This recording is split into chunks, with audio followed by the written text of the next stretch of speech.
Obat ampuh flu batuk di apotik. Obat yang ampuh untuk flu batuk dan hidung tersumbat.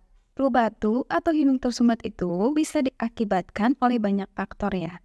Contohnya seperti virus, bakteri, atau alergi juga bisa. Karena asam lambung juga bisa ya. Untuk obat-obatannya, yang pertama, bila kalian hidung tersumbat, kalian boleh minum Tremensa yang isi kandungannya trifolidin dan pseudoephedrine. Nah, bila kalian yang lagi sakit batuk pilek, kalian boleh minum paratusin.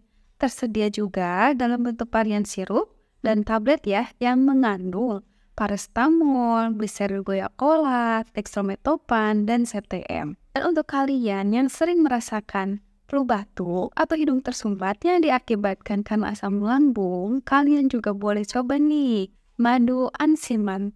Madu ansiman sudah BPOM dan halal.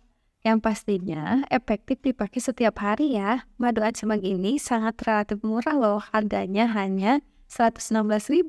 Sudah tersedia juga di Shopee dan TikTok Shop. Ansimak sudah tersedia di Shopee dan TikTok Shop.